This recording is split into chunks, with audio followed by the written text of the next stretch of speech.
To be or not to be.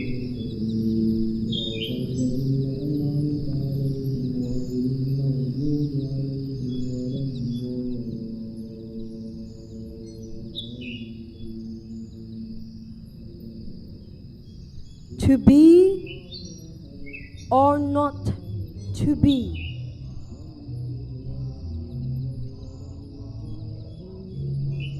To be.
You see, in a way, I'm a miscarriage. Well, not in a medical sense, much more in a metaphorical way.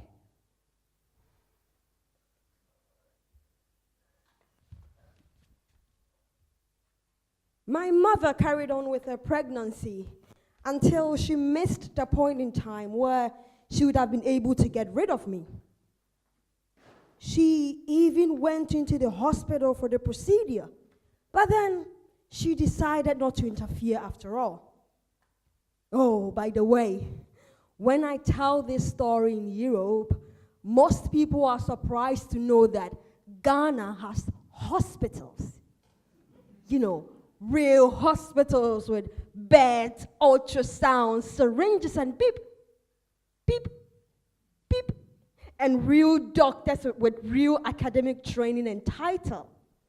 Not just medicine men or spiritual healers who throw around chicken bones and cowries for their diagnosis. Although they also exist too, of course.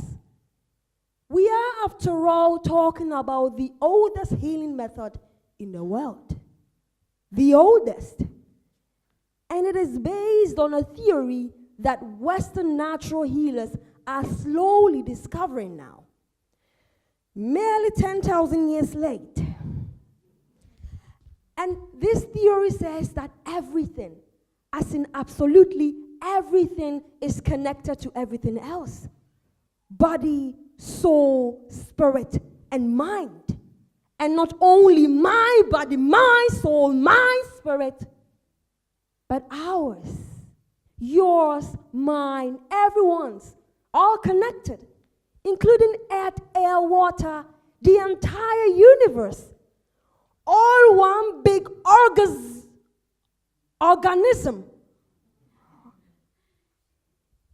So it means that when you slip your left foot on the stone, then somebody in Ghana just mentioned your name, over 5,000 kilometers away. And it also means that when yet another old, flimsy boat full of migrants and refugees capsides on a Mediterranean Sea and people drown, then a part of you and me dies along with them. Well, that's according to the spiritual healers. And according to all religious teachings in the world as well.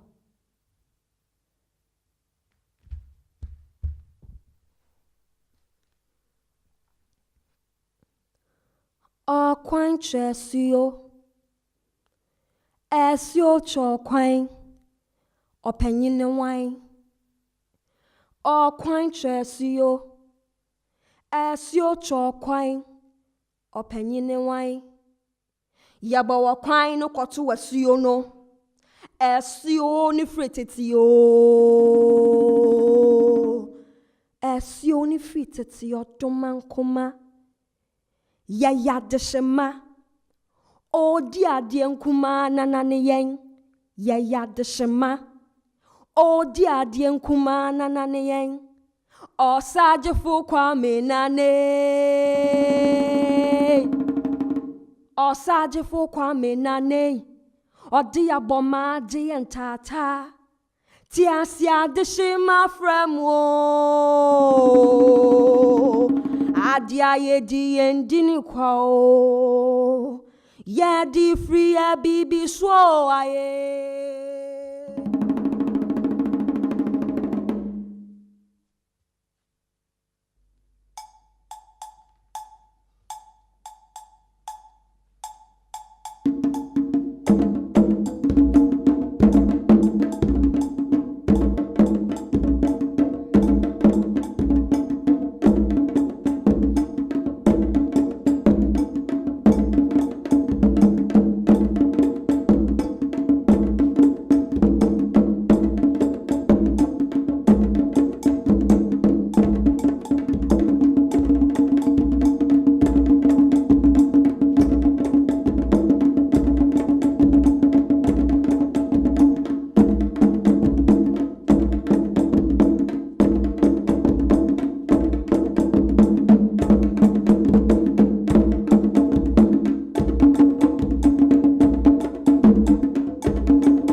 But all religions have one big problem. And the problem is you. It's me. It's all of us. Because unlike animals, human beings have a choice between good and evil, between cruel and caring, between healing and toxic.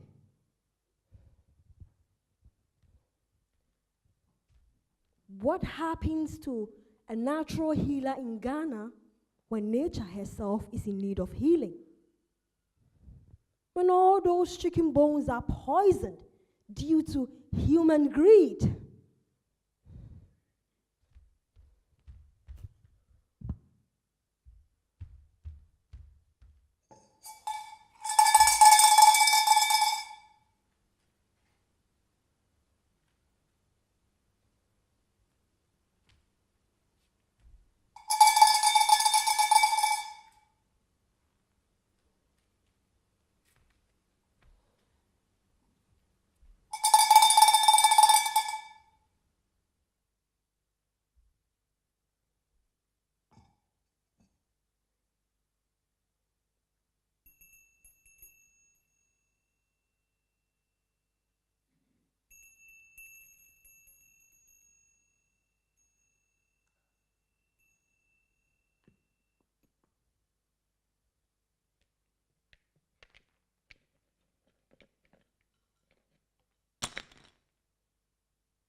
Ah, I see. The spirits are displeased with you. Oh no, the spirits are very, very cross with you. And you want to know why?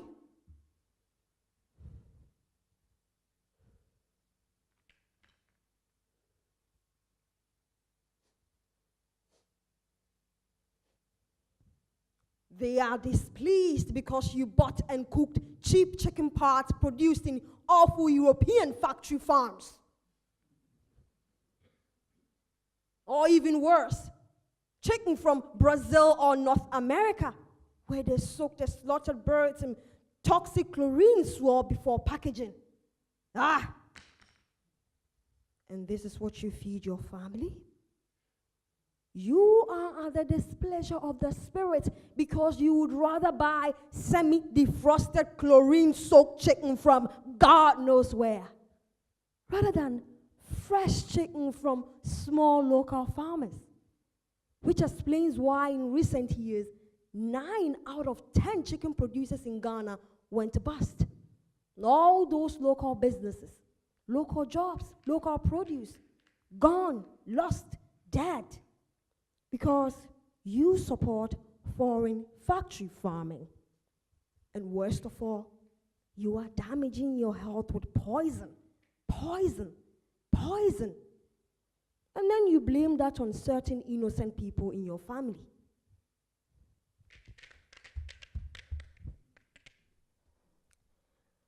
Ironically, a lot of the homegrown chicken Africans still spend money on are used for sakawa. Sakawa is a modern black magic which is built on fear and spread through the internet. It's an online fraud and spiritual manipulation, even including human sacrifice. It's a religion of want, want, want, and its worshippers pray for more, more, more. What good could ever come out of a religion based on greed? It creates envy, it creates misery, it creates distrust. Money by magic is never free. It comes at a terrible price. Sakawa takes away the belief in my own ability. It takes away community and friendship. It takes away the joy about honest success and personal achievements. I don't know about you, but to me, each single one of these is more precious than money. Oh, people in the modern Western nations might think, aren't we lucky or what? we don't do superstitions. We got rid of the snake oil salesman. We are clever. We are smart. We have the best facts. Oh, we have Donald Trump. We have Kim Kardashian. No, for us, we build a cult around our celebrities instead. Yes, unfortunately, there are many different types of idol worshiping, many types of spiritual exploitation and bad magic, all in the name of the world's mightiest religion. It is called money. Cash is king. Money rules. Greed has no borders. It unites all those who have no respect for higher values such as freedom, equality, and dignity. The preachers of greed have one simple message. You can sell anything. Toxic food, women, children. Terribly sad, but terribly profitable too. Where was I? And how did I get here?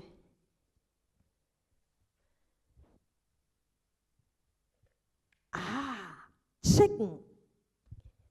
You know that many Europeans are still surprised to know that Africans will not only eat the meat of the chicken, but chew the bones as well. And rightly so, because the bones are full of important minerals. Well, at least the bones of healthy local chickens are. But many Europeans would rather buy the lean, bone-free chicken breast. And then they run to a pharmacy and even spend a lot of money on artificial mineral tablets, just because they hate the idea of sucking on bones, which is why the African market is full of cheap, mass-produced chicken parts. Because people in the richer nations pay a lot of money for those lean, bone-free chicken breasts. So much so that producers do not even have to sell the rest of the chicken to make good money. But of course, they sell it anyway. To us, we eat your waste. A lot of Africans ask themselves, but why do they only want to eat the chicken breast? Well, I can tell you why. It's all due to this strange Western ideal of beauty. The idea of a perfect figure has been moving closer and closer to the original African famine look. The skinnier they look, the more beautiful they feel, especially women. And don't even get me started with all those highly priced dark brown skin tones. If Europeans lie in the sun for days without moving, it proves that they have enough money to afford a long vacation. If Africans lie in the sun for days without moving, it proves that they have no one who takes care of them. And speaking of Europe, it has now even infected the African market with tomatoes from Holland. Everyone knows that Dutch tomatoes aren't even good enough for throwing at politicians. They bounce off like pale pink rubber balls. Ploink, ploink, ploink. And they taste like rubber balls too. Tomatoes need sun in order to develop proper aroma and juiciness. Sun. Do you know Holland? It's cold, it's wet, it's cloudy most of the year. In fact, you would struggle to find a country that is less suited for growing tomatoes than Holland. And yet, tomatoes are being grown in Dutch glass houses, millions of tons each year, and many of these are being exported to Africa. Why? Because African consumers prefer tasteless rubbery tomatoes with hardly any nutrients at all, right? Wrong. African consumers, like other consumers across the world, prefer to buy cheap food if they can get it. Surplus Dutch tomatoes can be sold off cheaply in Africa because European Union farmers get support money which allows them to produce cheaply. Imagine that happening in Ghana. Hey, wait. You keep distracting me. I started out talking about my mother, didn't I? Well, more specifically, about her kind decision not to get rid of me after all. Well, at that time, it wasn't quite me as such. More like a forerunner of me. The collection of ingredients, so to speak. Have you ever seen those 1,000 pieces jigsaw puzzle? That is how I imagine it to be. A totally random, crazy jumble of molecules.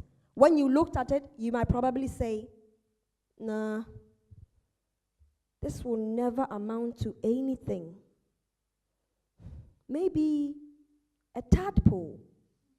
Yeah, might be a tadpole. But somehow, miraculously, everything did come together quite perfectly. Well, okay, I could have used a bit more vertical part, stretch it out a bit. But I guess other bits were much more generously supplied.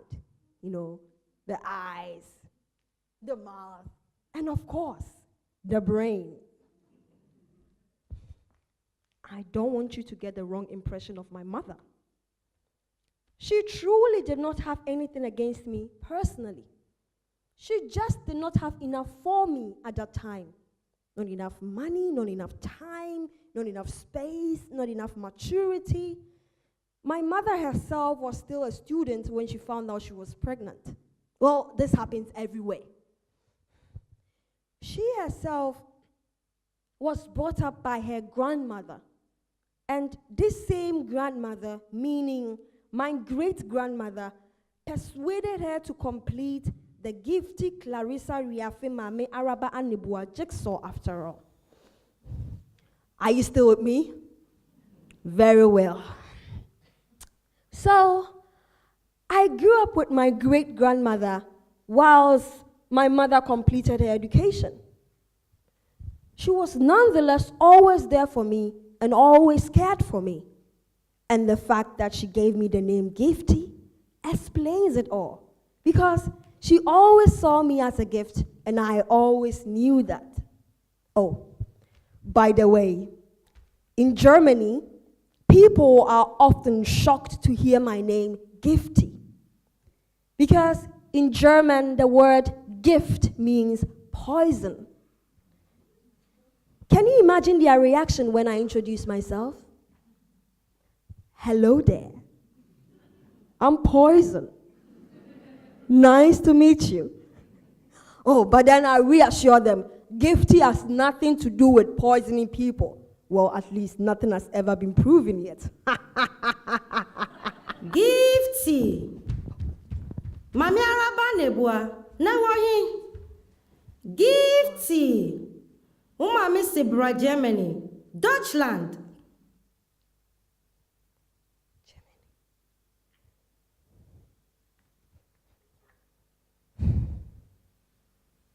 Listen.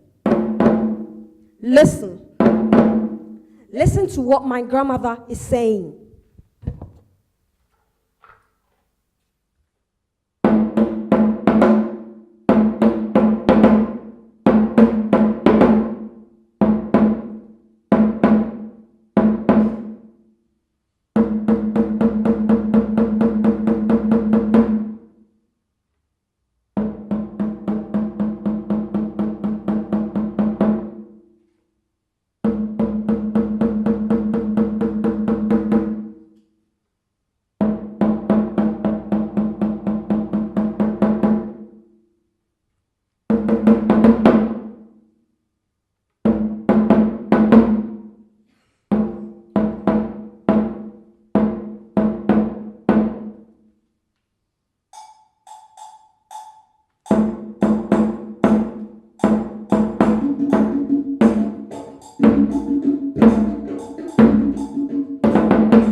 Germany.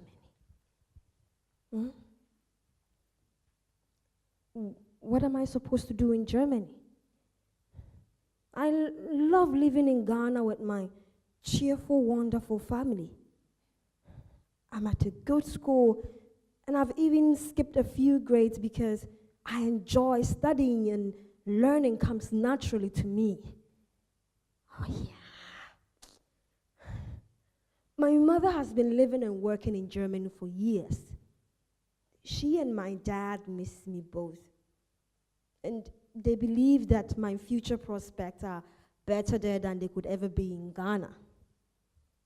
Nobody in Germany expects a 14-year-old girl to get married and start having a family. In fact, it's against the law to marry before the age of 18. And even at that age, marriage is extremely rare.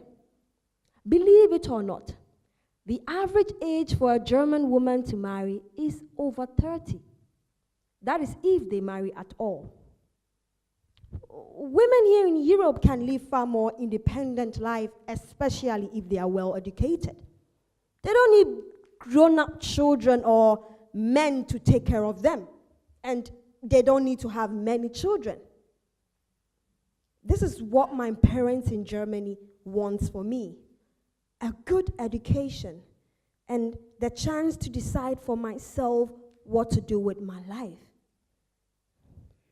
I respect my parents' wishes, and I'm also curious about this faraway country that I know nothing about. So I basically say, okay, life, surprise me. And then I decide not to ask any more questions. Pete, say you wanted Mama Frau, say you wanted Osmimba say you wanted Germany, say you wanted Germany, here I come, say you wanted Germany, here I come, say you wanted Germany. However, the German embassy in Ghana decides to ask me lots and lots of questions.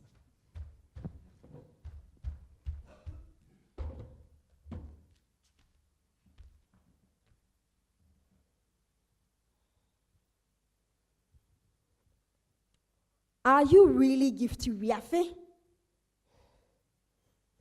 Are you really only 15? Well, how come you have a senior high school certificate if you are only 15? Okay, Germany. Now you are really beginning to annoy me. At first, I thought I would rather stay here in Ghana. But if this is your attitude, then you better watch out for Gifty, Clarissa, Riafe, Mame, Araba, Anibua. Excuse me, Germany. Do you want to deny me a visa because I'm too smart for my age? Is that what you're saying? Are you telling me that academically gifted students in Germany never skip few grades?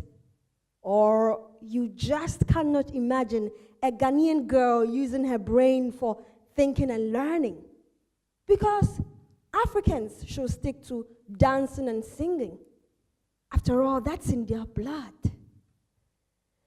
Ah, bless.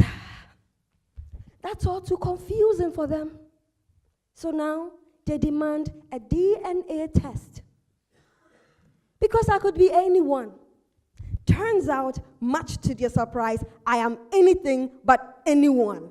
I'm the one, the only 15-year-old Gifty Riafe, DNA certified daughter of my mother. Ah, how I love science. DNA certified. And they didn't find anything like dancing or singing in my blood. Because it's not in the blood, it's in the culture.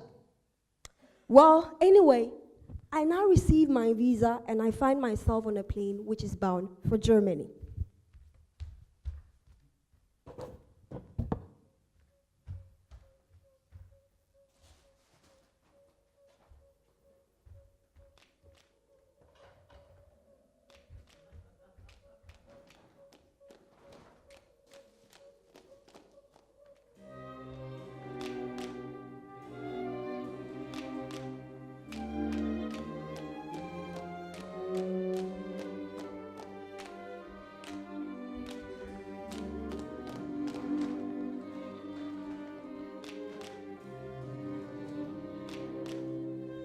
Wow, that happened really quickly. Perhaps I should have asked a few more questions in advance.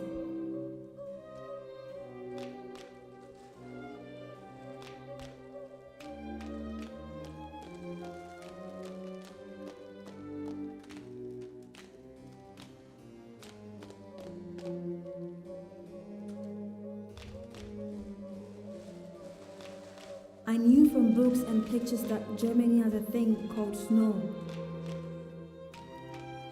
However, none of those books and pictures had prepared me for the fact that snow is not only white, but cold as ice. So I'm finding out the hard way that reading about ice, cold snow, and being in the middle of it are two very different things.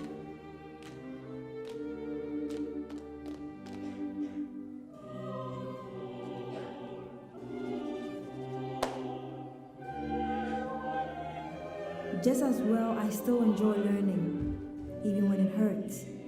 And just as well, my parents can buy me a warm winter coat, because the freezing German winter goes on and on for months. And the other seasons aren't much to write home about either.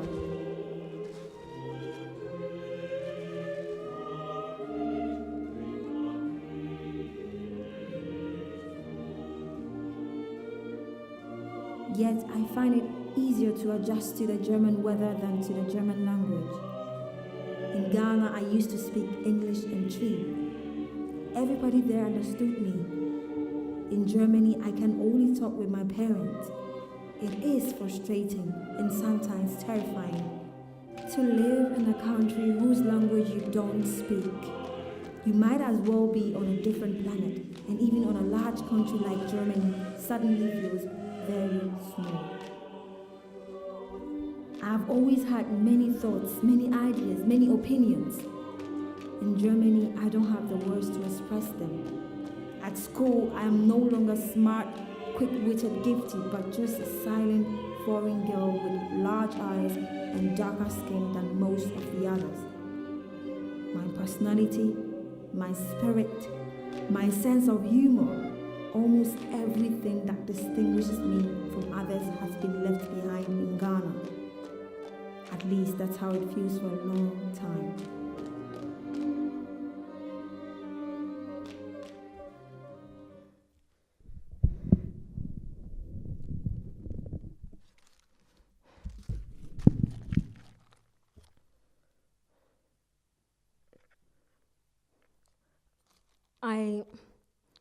I love living with my parents. But I miss Ghana. You know, my grandma, my auntie, and the rest of my wonderful family. My place in the world. The goals that I'd set for myself. To help others. To be strong and reliable. To achieve meaningful things in life. To be recognized. to be my own person with my own unique purpose in life. But my daddy always says, believe me, everything will be all right. That helps. Well, eventually, I realized it's not only due to my poor language skills if Germans will not talk to me.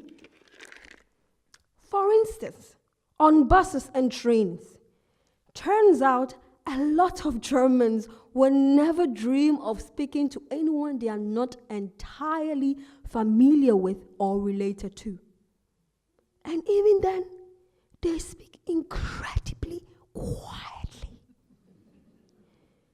It's almost impossible to eavesdrop on a German conversation, even in public spaces, even when they're on their mobile phones. Imagine trying that in Ghana. Ghanaians feel an obligation to share everything, including private conversation, especially private conversation. They're the most interesting ones, after all. You couldn't be so selfish as to keep them to yourself. Most Ghanaians, notably the older generations, like to voice out their opinion every single chance they get. Once while traveling on a bus in Ghana, I overheard the following.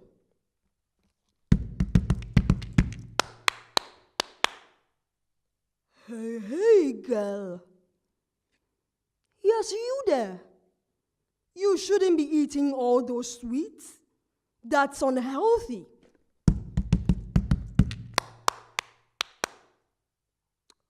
Yeah, okay.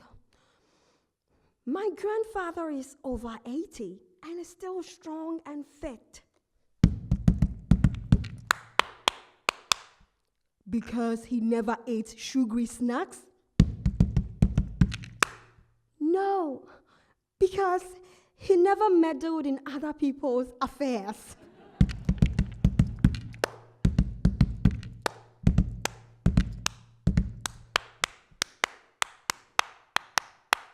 And then the whole bus burst into laughter.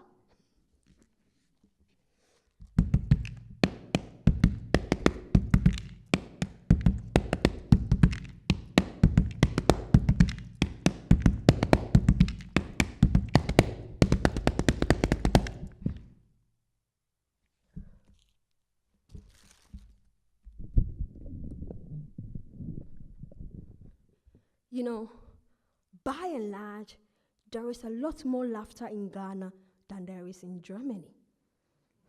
You know, in Ghana, we laugh when we are happy.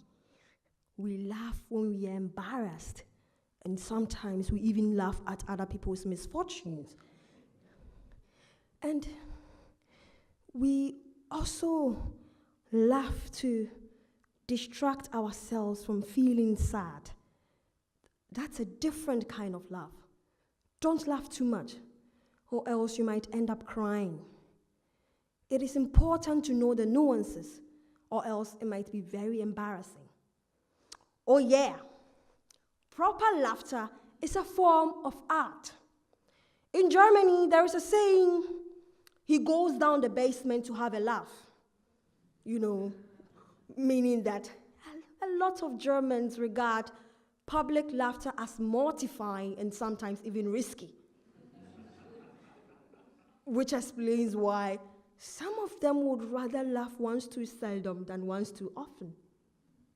Oh, and do not expect impromptu parties in Germany.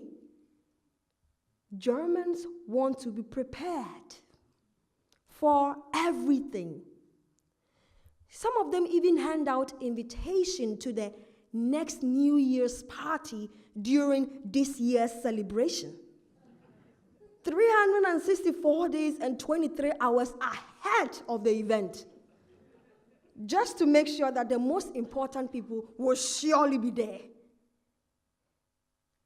Can you imagine how strange this makes me feel sometimes? Dabi amejurufie Nama kamasam Achire mebusiyafuo Wa kwentyo imu Emunsemeyao O nyamiye meni daoso Ajida mejurufie Meni daoso O nyamiye meni daoso Ajida mejurufie. After completing my second level education in Germany, I returned to Ghana for a year as a volunteer. I was amazed to see how much Ghana has changed within these past few years. The young people, they had mobile phones, computer, hi-fi. The pity was there was even more power cuts than before. And these shiny equipment needs electricity to run. It's like having a fancy racing bike, but without a chain. Speaking of which, do you know where most of the Western world's shiny equipment ends up when it is no longer shiny? In Africa. A huge amount of the richer nations' electronic waste ends up in Ghana, in Agbogboloshi, to be precise. Tons and tons of defective TV, hi-fi, fridges, computer, and what do you call this pingy thing is? Microwaves. Each day, they arrive in giant container ships and are then being transferred onto vast open-air dams in Agbogboloshi. Many people call it e-waste city. Strictly speaking, that's an illegal activity. Strictly speaking, Europe's e-waste should be disposed of and recycled in Europe. Oh, it's so dirty here. And show against, and show against, Obiakuma. You know, e-waste city is not only full of e-waste, but also full of Ghanaian kids who eagerly await every new cargo of junk. Why? Duh. Because their favorite new games are refrigerator weightlifting and washing machine long throw. Agbogbolosh's junkyard kids are working their fingers to the bones, collecting and selling recyclables and tiny bits of precious metals, which are hidden in those old appliances. Recycling itself makes sense, of course, but there are a few problems with the recycling operation in Agbogboloshi. First and most obviously, this kind of work should never, ever be done by children. Children, whether in Europe or in Ghana, should go to school and play in clean dirt and annoy their siblings. Especially annoy their siblings. That's an important job. Nobody else can annoy you as much as a younger sibling. You know, being strong home.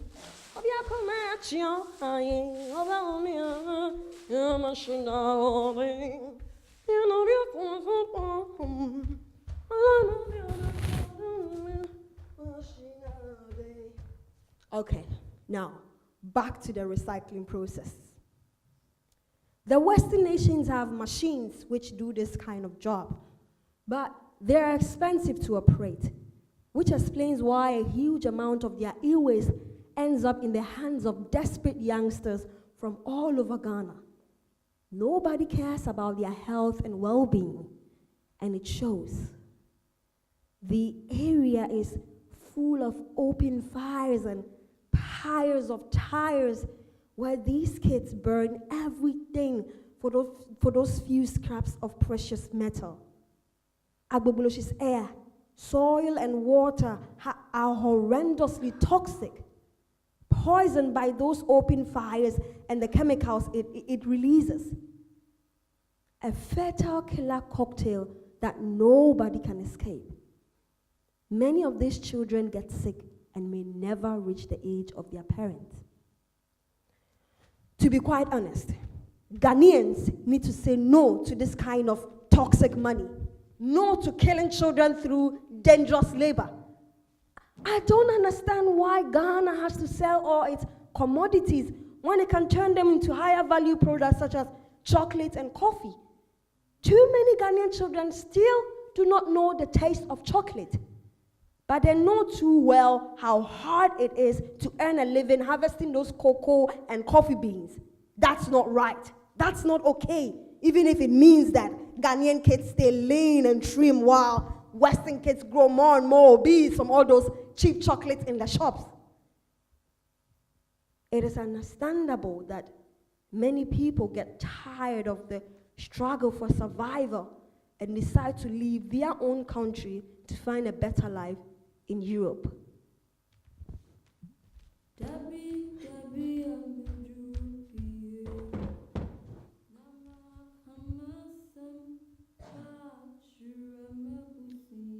There was a boy from Ghana, not quite a man, but ready to move, to show that he can go somewhere, be someone, make some money, make the family proud, get out into the world, into the future, into a dream come true. He had heard about Europe, all the wealthy countries there. If he could make it to Germany, he'd have so much to share. He'd be rich, he'd be famous, he'd have stories to tell. He just knew in his heart all would be well once he got there. But getting there, that was the difficult part.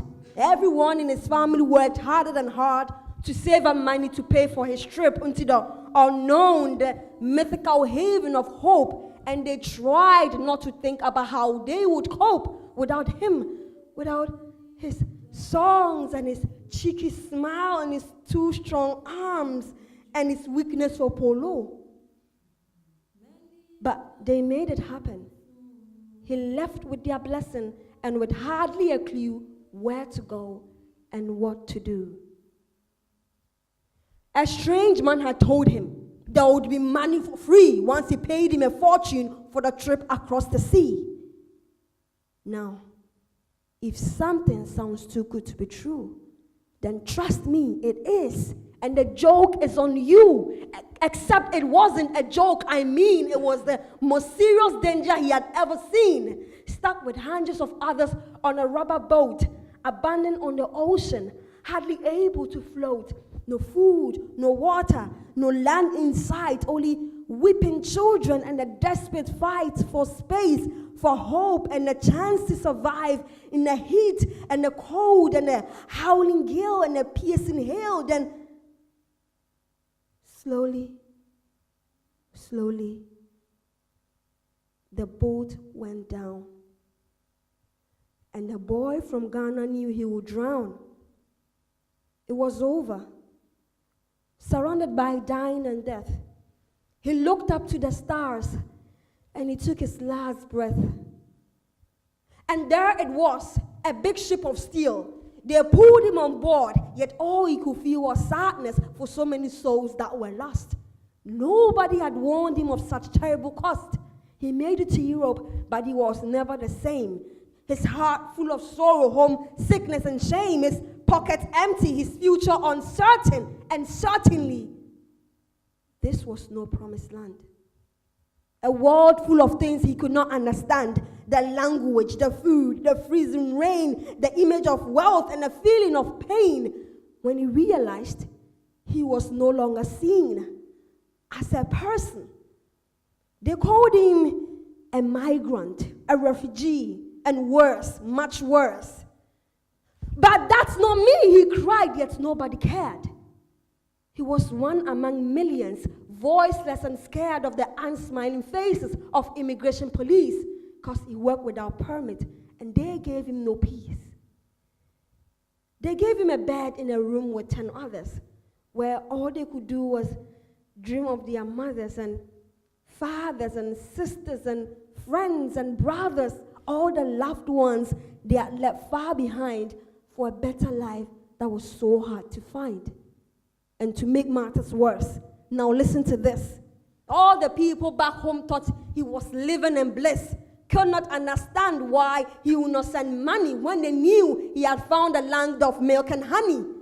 They imagined he wallowed in luxury, so they cursed and wished him so much misery. And that is what he got a lot of. A lot. He was poor and foreign and lonely and black in a white man's world. And he couldn't stay and he couldn't go back.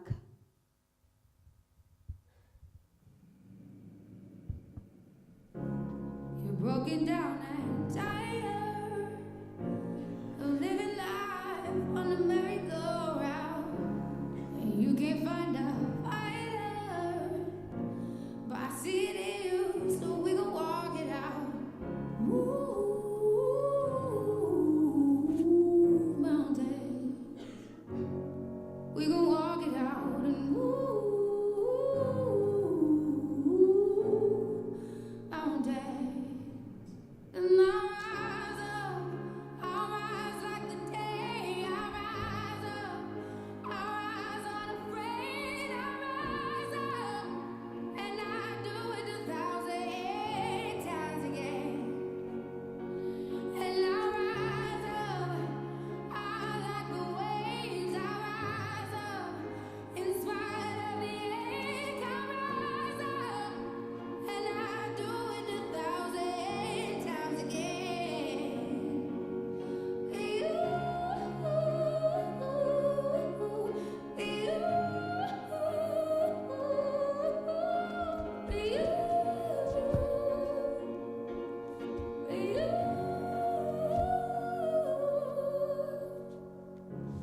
The silence is quiet, and it feels like it's getting hard to breathe.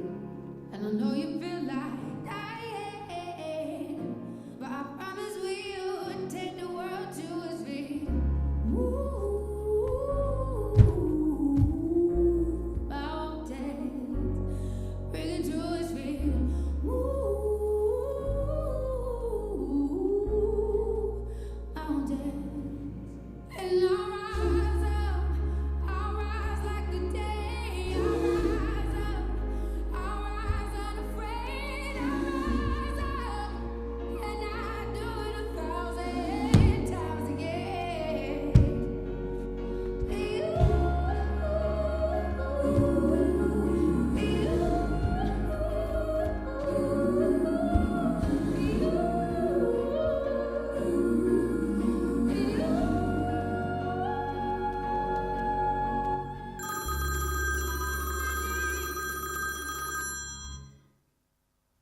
Hello? Yeah, hold on for a second, okay? My name is Charlie, 22 years old, a cleaner in Germany. My auntie just called.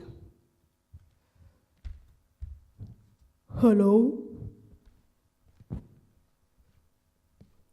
Hello, Charlie. How are you? I'm fine, Auntie. How about you? Oh, Charlie, we are all fine, you know. It's just that there is a little problem. What is it? Is everything all right? Oh, Charlie. Why wouldn't you say Ghana had it? I didn't kakra. Okay, so you know, your grandmother is sick, we need money to take her to the hospital, and also to pay for her medical bills, and the taxi drivers to, they charge, and the family too, they need some money. So maybe if you can send us, maybe 3,000 euros, we'll manage it. 3,000 euros. I just moved out of my apartment. Even the rent, I can't afford it. The money is not there. Oh, Charlie, this is not a lot of money. You are in Germany, that place, there's a lot of money. You people, you have been working on money, Okay, maybe 3,000 is too much. You just make it 2,800. We'll manage it. You bring the money. You don't want grandma to die. Don't be stingy, Charlie. Bring the money. Oh my God. Just leave me alone. And this is one of the many phone calls you get.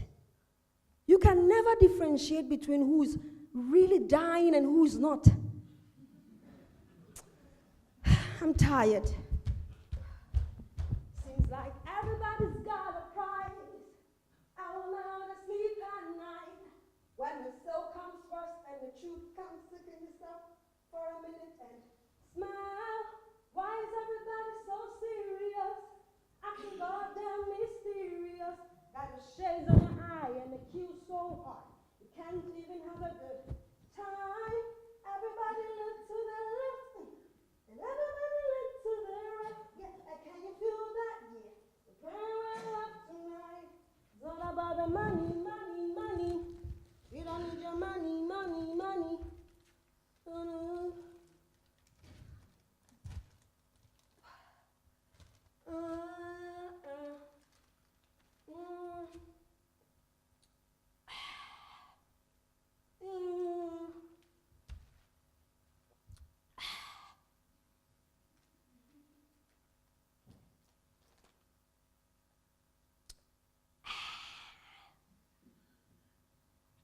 We all want to have a bit of fun, don't we? Party, disco, flirting, fun. Girls just wanna have fun. And girls just wanna have fun. Okay. I'm always amazed at how different men and women are when it comes to the idea of fun. When a woman says, I just want to have fun, maybe she's probably thinking of going out with friends, going to the theater, to the movies, grabbing some lovely food, and a giggle with friends. And perhaps, that also includes an occasional flirting with some nice men if they happen to be there. But girls definitely know that they can and will have fun without any male company. Some men, when they hear girls just want to have fun, all they think of is, oh yeah, with me. Okay. I understand men who feel threatened by guns, or by snakes, or even by hair loss. But by women who just want to have fun alone or with each other? Really? Is the male pride and dignity such a delicate flower that can be crushed or hurt by a polite yet clear no from a woman's mouth? Relax, guys. No means no. Always. Here's a valuable hint for boys and men. Don't just hang around other boys and men. The best, most interesting men have both female and male friends.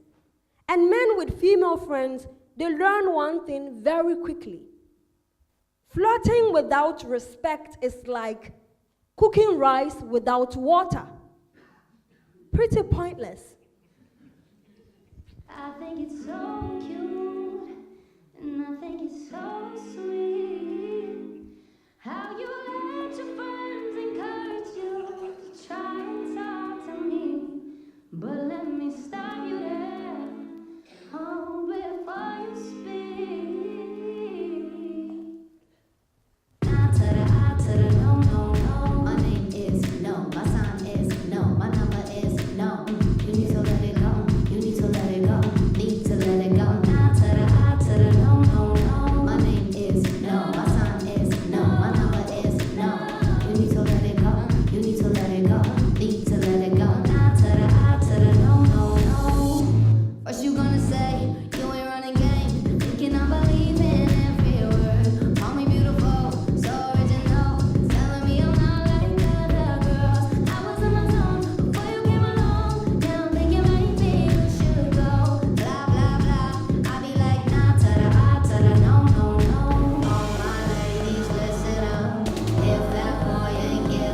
no. My number is no. You need to let it go. You need to let it go. Need to let it go. Nah to the I to the no, no, no. My name is no. My sign is no. My number is no. You need to let it go. You need to let it go. Need to let it go. Nah to the I to the no, no, no. I'm feeling untouchable, untouchable. I'm feeling untouchable, untouchable. I'm feeling untouchable, untouchable. I'm feeling hey, hey, hey. Feeling untouchable, untouchable. I'm feeling untouchable, untouchable. I'm feeling untouchable, untouchable. I'm feeling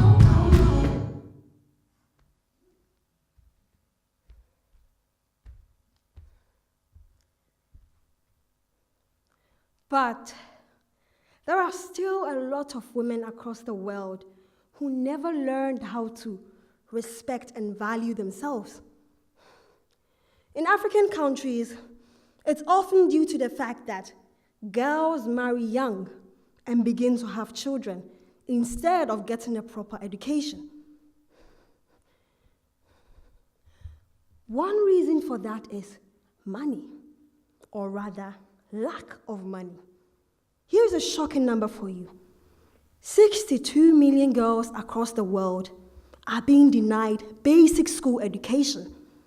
Too many African families still regard education as a luxury item, especially for girls. In Germany, school is mandatory for everyone, meaning 8 to 10 years in school from the age of 6. Look, it's a different kind of society. Whether you are a man or a woman, you don't depend too much on your family, but much more on yourself. The ability to provide in terms of old age and sickness. It's not like in Africa where in the extended family, everyone is responsible for each other. Well, except for some men. Some African men are first and foremost responsible for their personal fun and pleasure. Naturally, it's the women's fault too. In particular, the mothers who keep on spoiling their precious sons until the boys themselves believe that the sun shines out of their bottoms. And to be fair, who would voluntarily give up such splendid privilege? But imagine, just imagine how wonderful it would be if one day a young man in his prime would stand up and say, "Listen, dear mothers, sisters, aunties, and female cousins, for years you have been toiling to make my life more comfortable. You have cleaned up after me, cooked delicious food, and always given me the best bites. You made countless pots of tea and coffee, washed my clothes, and always made sure I had the best bed in the house. You never shook me awake when I wanted to sleep in, even though you were always up before dawn to clean around the house and prepare all the meals. Dear mother, sisters, aunties, and female cousins, every week you walked many miles with heavy loads in boiling heat to sell eggs, vegetables, cakes, chickens, and other goods on the market. For some inexplicable reason, I was convinced for a while that I was entitled to a large part of your earnings to squander them as I wished on drink, sports, games, or luxury items. Imagine my dear hard-working ladies. I actually believed that I was somehow more valuable, more important than you, despite not having achieved anything overly significant in my life yet, unlike you. But this ends here. I now realize that I cannot look myself in the eye and justify living at your expense any longer. I am truly embarrassed by my former behavior towards you. I am strong, I am healthy, I can make much better use of my brain and my body than I did until now. Now it's your turn. Now you may go and enjoy yourselves, further your education, or whatever it is you would like to do with your lives. I thank you from the bottom of my heart for your patience. let me put the kettle on. Who would like a nice cup of tea?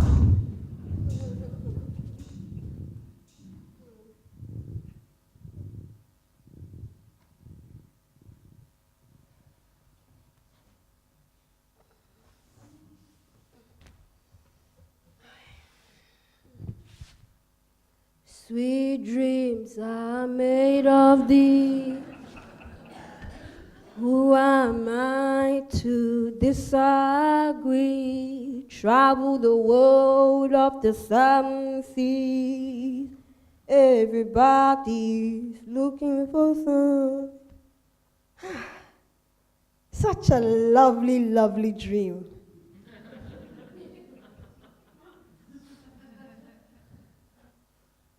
But makes me all the more sad to think that even today, there are a lot of women across the world still pining for the men of their dreams, believing that certain kind of beauty would guarantee them their happiness. Look at all these new African beauty queens with their perfect figure and their strangely light skin tones. Of course, they were not all born like that. They tortured their bodies with cosmetic surgery over and over again. Some bits get stuffed, others sucked off. Bones are broken, cartilage inserted, silicone injected, body fat injected. Lifting operations making their faces look like the alien monster mask from Man in Black. And teeth get bleached with acid until they are bright enough to light your way to the toilet at night.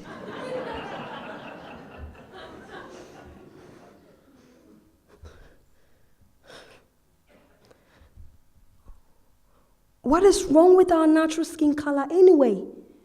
All these beautiful African women bleaching their skin with dangerous chemicals, sometimes even mercury, one of the most toxic substances on earth, and then they rub it into their skin.